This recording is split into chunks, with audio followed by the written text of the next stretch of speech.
Hello, you wonderful people, and welcome to another episode of Super-Fanta-Fi.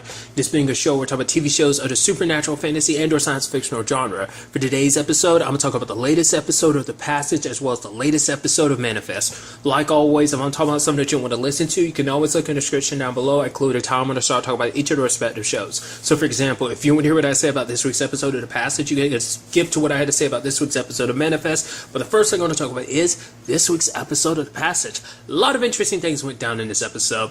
Obviously, you have Sykes kind of being in a very interesting position in this episode because the fact is that Gilder, a guy from the DOD, has showed up. Now, initially, he was kind of one of the people funding this because apparently they've sunk like $1 billion into this whole Project Noah situation, but apparently he's not kind of necessarily in that same group of like, oh yeah, let's worry about this bird flu. He's like, nah, I'm kind of in special weapons now, and now they want to weaponize all of this, even though she's literally telling you that, like, man, we are having serious issues here. There's been some death. They're getting inside of our head. They have telepathic communications with each other. So it's like, yeah, we should shut this stuff down.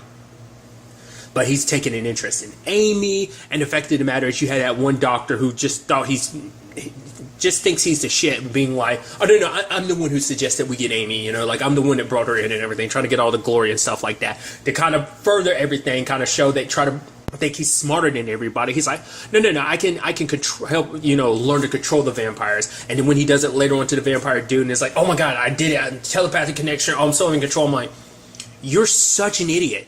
I was like, why did you? Because the moment he brought Gilder around, I'm like the fact is it didn't necessarily work again. I was like, it's going to happen, and then he's going to be like, oh no, I was playing along, and then bite you and kill you and Gilder and everyone. I thought that was going to happen. I mean, to be fair, he got away. He ended up killing the dude anyway, but still, like, I knew it's like he's like, you're just assuming, like, just his body language. Like, I feel like if he was being controlled, he would, like, because the dude was so caught up in his own self to be like, oh, look at me, I'm so amazing, I'm so smart. He didn't know, it's like, if you look at the dude, it's kind of like, he does it so nonchalantly. It's not like, what, I can't do it. Like, he looks in control the entire time. He lets you see what you wanted to see, and you were so blinded by your ambition that you couldn't see anything further beyond that. And you got killed by it. And you got other people in trouble too, because that thing is now on the loose in the base because of you.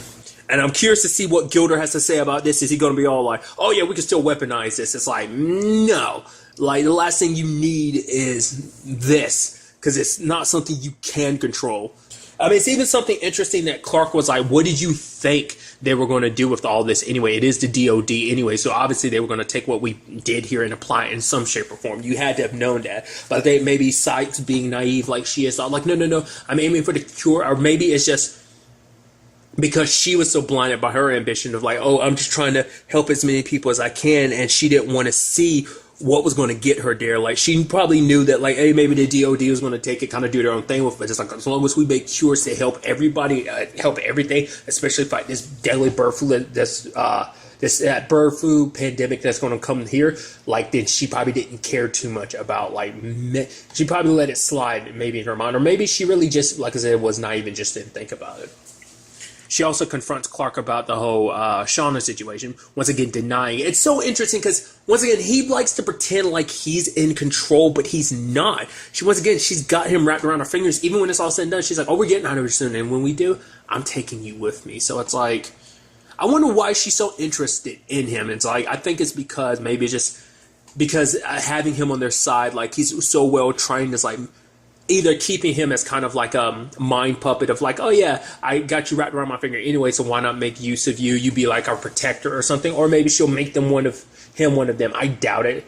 I mean, he might even be like a food source. Or maybe that's also her way of saying like, oh, I'll eat you and I'll always carry you with me, like that type of thing. I don't know. It's definitely going to be interesting to see what goes in that regard. But I don't know. It almost seems like Clark still doesn't 100% know that he's on the wrong side of this. And I think he's just so blind to everything that he just, whatever it is, Shauna being in his mind like that, it just, I guess he's vulnerable in that regard. And it's just like she's able to just kind of hit him in a regard of just kind of like, I don't know, she taps into something that he just can't shake. I mean, because I think he likes to think that, once again, he's so mentally and physically strong that he'll be able to fight it. But it's like, no, every step of the way, you just keep getting swept more and more up into all of this. So, who knows? Well, it's another interesting thing is the whole Jonas and Tim thing. Tim, we end up finding, like, it was kind of very apparent before to a certain extent. It's like, that's why Tim went through such hell to try and find a cure for Elizabeth, because he cares about her. In fact, he's in love with her. You can definitely tell that, like, even before they made out, it's like, oh, yeah, you can heavily hint to it, like, the way they're talking to each other over drinks and stuff like that. So, what's interesting is that Tim tries to use that against Jonas. I'm trying to be like, oh, you weren't there for her. The fact of the matter is I was. Did she tell you about her kiss? The fact of the matter is it's like, you didn't kill me when I asked you to. But for him, it's like, I was trying to save you. And it's like, well, you can save Elizabeth. And he's like, by giving her the blood, he's like, no way, I'm not going to turn her into one of you. But it does seem like with the expansion of his abilities, Tim can get inside of Elizabeth's head. Like, it is kind of interesting aesthetically. I think that was kind of the whole point too. It's like, it's very cold and foggy in her mind, just because that's kind of how her mind really is. But Tim was able to kind of break through it, obviously, because he has control over the mind, even in the state that her mind is in. Because she has dementia, I think, or whatever the case may be. Like, she forgets stuff. But the fact of the matter is, I'm curious, like, without even having to turn her into a vampire, in the grand scheme of things, she ends up getting turned. I'm not too surprised. But the thing is, I was curious, like, would he have been able to do anything for her just in her mind? Like, I think connecting it wouldn't have done anything. Like if he did connect any synapses or whatever, like, I don't know how the disease, like, really works with the brain, like, what it does exactly. But, like her memories and stuff like that, if, like, he could, like, snap them all back into place, they'd probably break again sooner or later. But that's the thing about vampirism. It cures any illness. And that's something I feel like that it comes up from time to time, but it's never one of the big talking points about being a vampire. It's like, if you have any illness, the moment you become a vampire, it automatically heals up, because you basically get, immortality in many different regards, because you never get sick again. So, but I love that Jonas turns it against Tim. He's like, yeah, she told me about that kiss, and the fact of the matter is how much of a mistake it was, and we fixed it, because that's what a marriage is about, and because we love each other. And kind of why throw that away for a stupid mistake. And it's like, and Tim didn't look happy at all. Because to me, it's so interesting, because most times you see Tim, he's kind of cool, calm, and collected, and he looks like he's in control. You can tell that set him off a little bit, because it's just kind of like, he got pissed that Jonah, like, talked to him like, Jonas talked to him like that. And what's interesting, I'm curious, like, because Jonas is like, the fact of the matter is, that's what this is all about, isn't it? You lost, and you can't get over it. You never have been able to. You never will. That's what this is all about. I think, because he even said it himself when he was talking to Elizabeth in the past, being like, oh, I am a genius. Is there such part of him that's so narcissistic that the fact of the matter is, I'm firing on all cylinders, but this woman I do love, I can never have? It's like, well, this time I'll be in her life. Because that was another thought I had, like, other than turning her, I was like, maybe he can implant himself in her mind of like, oh, this is me. Like, she doesn't really remember things, but it's like, hey, I'm Tim, I'm this great guy, blah, blah, blah, blah, kind of worm his way into her heart like that. But the fact of the matter is, like I said earlier, it probably wouldn't stick that way. But now that they're a vampire, now that she's a vampire, like, the fact of the matter is, they have that connection. Like, they'll be on a different level than Jonas and her were. So it's like, yeah, they still love each other and everything, but Tim's going to do whatever he can to, like, creep into her mind, much like Shauna did Clark. So, which is such a shame, especially after Jonas made that declaration of like, man, I won, you lost type of situation. Obviously, he wasn't saying that, but obviously he was, it's kind of implied. And what's interesting is now, like, things might tip more in the scale, because he's like, yeah, she will never be with you. And Tim's like, we'll see about that. So now Jonas has to deal with the reality of like, hey, I'm not infected, so that's good. Which is interesting. I would have thought it would have been really interesting if Jonas had gotten infected, because I would have loved to have seen what, because especially because the way Tim is very antagonistic towards him, I doubt Tim really would have wanted him on his side. Maybe that's kind of the whole point. Maybe he kind of already felt it from the beginning, like, you're not one of us. So maybe that's why he was so antagonistic towards Jonas. I keep doing that. Jonah and Jonas. I keep doing that in my head. But nevertheless, maybe he just wanted to string Jonas alone to kind of bother him and get inside of it, because it seems like that's what Tim's very good at. But yeah, it's definitely going to be interesting to see what Jonas does about that.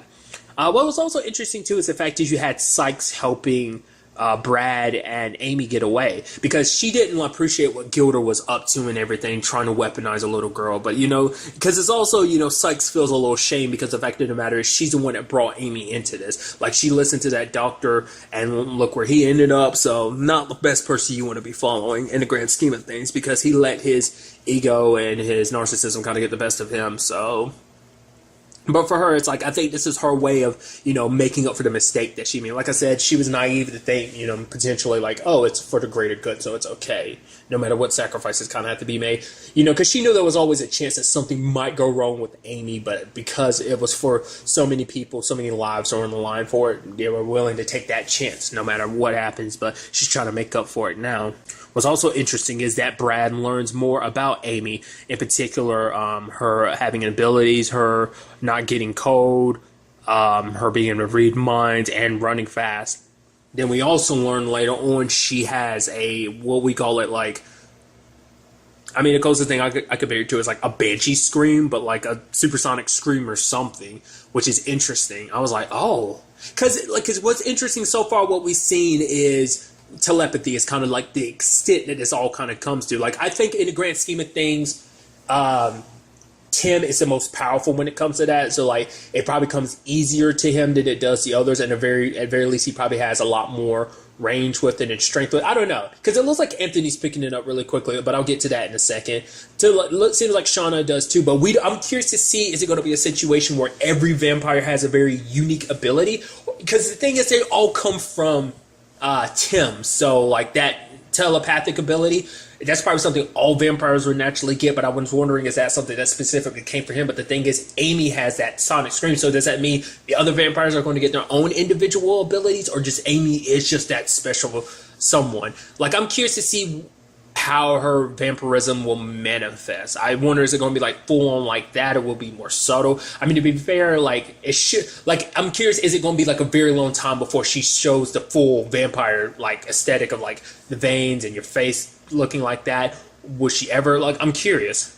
It's also sad too, because she ended up leaving her book behind. That book, that book means the world to her. So, but I'm also curious, like I said, or is that scream something specific to Amy? Will, other vampires end up acquiring that too, along with other stuff? Given enough time, that's another thing too. Like, Amy hasn't had, been a vampire that long, and she's already acquired something like that. To be fair, she kind of did it on instinct, and it triggered like that. So,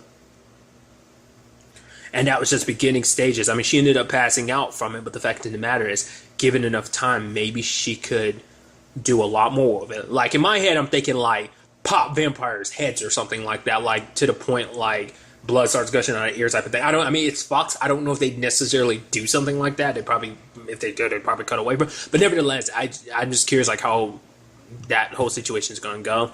All the while, you had the Lacey and Lila situation of like, okay, so what, it's kind of interesting because Lacey, obviously, because didn't that come up earlier about like Brad working with someone who became didn't he make a whole point? I think he talked about that to Amy, that the fact is that Lacey became a nun or something like that. But for her, she left it behind because it was kind of like, oh, the whole higher power thing didn't really kind of sit with her, so she left. But now she feels that stirring inside, like the fact that she feels like her true calling is to protect Amy, to kind of make sure, like, essentially that light that is her, that Sykes even recognizes as well, is like that it doesn't get snuffed out, that gets spread into the world, especially with what's coming. So, which is interesting. Let me kind of tie it back to what I was bringing up earlier. I forgot to talk about was Anthony making it pretty clear. It's actually interesting how that whole thing works. Because that's also interesting too, because I feel like, well, because the way Anthony did, like, he brought Brad into his mind. Like, this is all about, like, a mental construct that they're able to build, to the point that the mental construct isn't just based on memory, it's interactive. Maybe Anthony had experienced that before or something like that, where it's like he was sitting on the steps, he was sitting out front in the porch, and his mom offered her tea, that person tea or whatever, or a drink, and was kind of like, my boy's not guilty. Like, or maybe that's his subconscious still, well, because maybe that's how he remembers his mom, because she died like 3 years ago, sadly. But it's interesting, like, the constructs of his mind can interact with you and recognizing Brad as if he was really there. So I was like, that's interesting. I wonder, is that something everyone can do? Or because so far, Anthony's the only one that's kind of done that. So that might be pushing in the regard of like, oh, something special. But for him, he's looking out for Amy. He's not doing this for Tim. Sure as hell not doing it for Brad, because he still blames Brad. And he's like, yeah, Amy wouldn't be in this situation if it wasn't for you. But you can't run from this. You might be a getaway from Gilda, but for what's coming, there ain't no running. How can you run from the end of the world? And the fact of the matter is, he's basically like, what you're going to need to do is train Amy up to prepare her for what's to come, you know, so that she's ready. Because the fact of the matter is, and I think that's going to be something we will see, just because I won't go into it because it's kind of spoilers. Like I said, it's just something I read, like a one sentence line that kind of spoiled a lot. But like I said, it was based on something from the book. But especially if this vampire thing plays out the way it should, you know, immortality and all that, Brad won't be around forever, so Amy's got to learn how to take care of herself. It's interesting because I didn't even think about that. They might not even been aiming for that, but it's like, because she was like, oh, you should steady your heartbeat. Your heart's pounding really fast. That's not good for someone you're aging. It's like, how old do you really think I am? It's like, well, in the grand scheme of things, you're going, you know, lifetime of a human is very insignificant compared to that of a vampire's, but I don't know if that's what they were really aiming for, whether that's supposed to be kind of a foreshadowing situation. Nevertheless, but I am curious to see what ends up happening with Lila and Lacey and see what they end up doing. Like I said, their attempts to help, you know, Sierra ended up getting killed. So there's that dude that grabs Lila. I'm sure they probably got that because like Sierra probably had notes everywhere, you know, where she, you know, sources and stuff like that, just in case, you know, got to back up, you know, her information and stuff like that. So like there was probably information somewhere. So now they've kind of grabbed her up, and or is that like who? I would assume that has something to do with Project Noah and other stuff like that. Just the fact this cleaning things up of like can't leave any loose ends, because this is just beyond Project Noah at this point in time, because it's not just the people involved, it's like the DOD that's literally cleaning stuff up. So I'm very interested to see where all this ends up taking us going forward into the next episode as Brad and Amy escape. I wonder, are they going to actually escape? Because like there's one vampire running around, the others are still locked up. But it even seems like Tim wasn't really accounting for it. I was like, wow, I didn't expect this to go. Once again, it's just because that doctor was just kind of like, oh yeah, his hubris and stuff like that got the best of him. Because even Tim was like, oh, this wasn't really part of the plan. You know, so this doesn't work out for you, Jonas. It doesn't work out for me either. So I think it just makes things a little harder, because now everyone's a little more on higher alert, so it probably doesn't change too much, but it probably is a little annoying. So like I said, we'll just have to wait and see what goes down in the next episode. And now moving on to this week's episode of Manifest. A lot of interesting things went down in this episode, so let's break it down. Turns out the guy that robbed, you know, the armored truck, turns out Griffin. I was confused what that whole thing about last episode, because it's like I was like, hey, what, he's supposed to be in the water for like 4 days? Apparently so, but it seems like he is I'm about to say time traveler, but he's in the same situation as Zeke, as well as the 828 flight. Interestingly enough, Sanvi breaks it down, the time he was in there, it's like it was 82 hours and 8 minutes. I was like, that's interesting. Once again, I brought that up before, like earlier in the season, being like, there's probably a whole bunch of 828 around that I probably just didn't notice. I know there was some here and there, but it's probably popped up a lot more frequently that I just didn't piece together. I think I've noticed it maybe 2 or 3 times at most, but nevertheless, it brought about this interesting situation, because it's like, he's a bad guy and he got the calling. For everyone, they thought like, okay, maybe we had some complicated situation, sure, but none of them were outright bad people that gets the calling. So it's kind of like, wait, here's a bad guy. And the sad thing is, Michaela explains everything to him rather than telling the truth about the bomb and everything like that. It's like, oh no, I'm gonna hold on to this information so I can get an immunity deal for the murders I committed. So it's like, dude, you were such a piece of crap. Because that's what I was so waiting. I was like, okay, they're gonna do the twist where it's like, no, he's playing along the entire time. Especially because, like, you know, you have Michaela trying to, you know, reach out to his more human nature, kind of his humanity, to be like, don't take this deal, try to do the right thing, don't try and, you know, take advantage of this situation, like a lot of people's lives are in danger. He had like Ben, Grace, and Olive working together, kind of researching him and stuff like that, which is kind of neat. It's like, oh, we're doing this as a family. Because you even had Grace being like, I love you, and he's like, I love you too. And the fact of the matter is, you know, they're a family again, which is, I'm still curious, like, is that Danny situation going to play a part or not? I guess we saw the last of Danny in that regard. I guess the last bit of Danny was like let's borrow Danny's truck. That's about it. But, nevertheless, it's like, no matter how much Michaela pushed, like, it seemed like he might have started cracking a little here and there, but it wasn't enough. And, I mean, luckily when it was all said and done, they were able to stop the bomb, but... And like I said, I thought the twist was going to be like, oh, it's going to turn out he wasn't, and he was stringing them along the entire time. I was actually surprised when I was like, oh no, he actually is one after Sanvi had ran the test and stuff like that. So, but it's interesting because like Ben is like, you know, the whole question then becomes like, why would they give the calling to a terrible person like him? And then, you know, Grace starts suggesting like, well, maybe it isn't about the calling. It's about the calling itself naturally being good. Maybe it's about who you use it and how they use it. So that turns into a situation of, so, was Griffin given the calling because it was kind of a test to see what he would do with it? Or was it meant to show all the other people who have the calling to be like, no, like, it can be used for evil, so don't.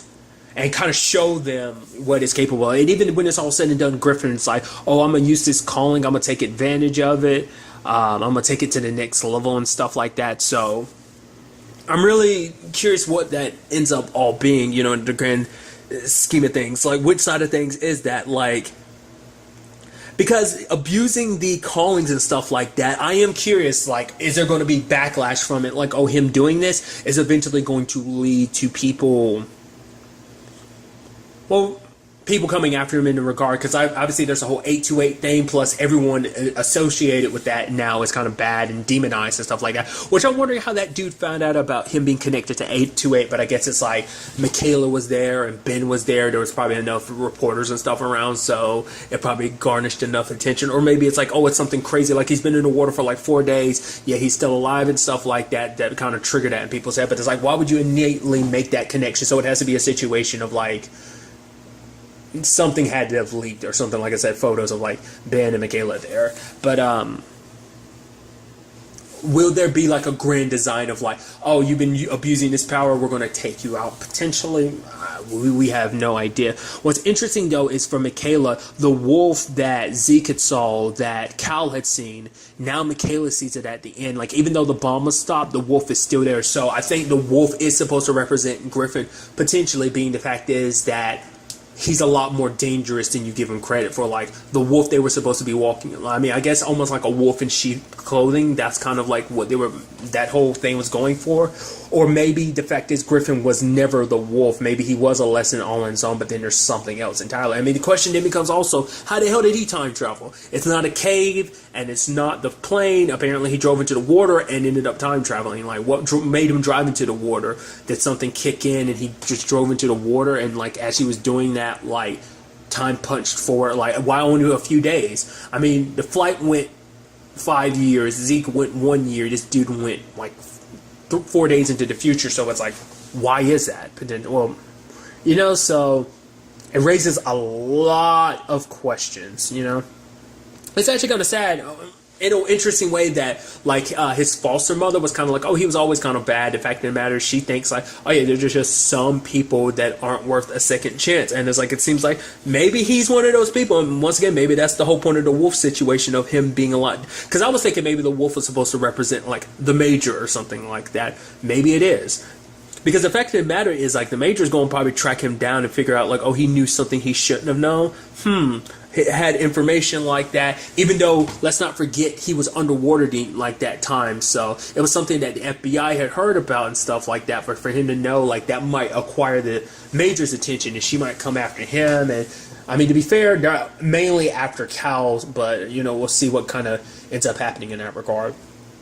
What's also interesting about this whole situation, too, is, like, Jarrett, you know, finding out about Zeke, about this and all that, because finding out how much he got left out of the conversation and all of this. And obviously he does not like Zeke at all, because he's thinking, like, oh, there's something there. He's like, oh, no, don't go anywhere, you know.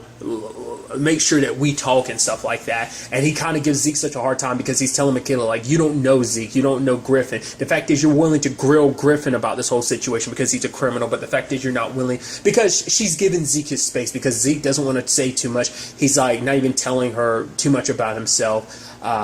He ended up trying to break into a house in this episode because he was looking for the keys, which I think speaks volume. That wasn't him doing something terrible. Like, he knew exactly where the keys should have been, so it's like, I'm just going to go, oh, you know, he says it's his mom's place. To be fair, he could be 100% lying to us. Might not even be his mom's place. Maybe it's like a wife or girlfriend or something that he lied about, or at the very least hasn't said anything about. But I think it was his mom, because I think he is, even though he doesn't say a lot, the person he's opened up to the most is Michaela, so... But just because one person's a rotten apple doesn't mean everyone is. I mean, look at, what's Home Dude's name from last episode? What was it? The dude who's taking advantage of all these people, trying to, like, open up a church of, like, you know, Church of the Return or whatever. So it's like, he doesn't necessarily have the callings, but the fact of the matter is he's connected to his 828 thing and he's using it and abusing it. So it shouldn't be that much of a stretch to think that someone with the callings could potentially do it. But I guess it's like, oh, at the very least he didn't have the calling. So it's like, hey, maybe there's a, you know, I mean, maybe there's a grander reason why Griffin has them. Like, if someone like him does, that dude, because maybe it's like, even maybe there is potential for him to make it up. Maybe given enough time, he can shift. I don't know. You know, everyone was given a second chance, and maybe with his second chance, he can make a difference. Who knows? Maybe that's not the case. Maybe he's just going to be a rotten person down to the core and try and take advantage of this. Well, once again, we'll still have to wait and see. But getting back to what I was talking about earlier, like the whole Jared situation, like, Michaela realizes, like, okay, you're so pissed at Zeke and everything, but don't throw Zeke into all of this, because we both know what this is really about. It's about the you and me situation, trying to be like, I'm just trying to help Zeke out, kind of being like, it's not even like that. Because it's like, you know, it's like, Jared was asking Zeke, like, oh, so what's your last name and stuff like that. He's like, yo, you got like a murderer over there, shouldn't you be, you know, more focused on him? And Michaela's like, wow, this is so great, this is so special, you know. It's like, hey, Zeke's just a friend, person I'm helping out, and, you know, Jarrett, that's my partner.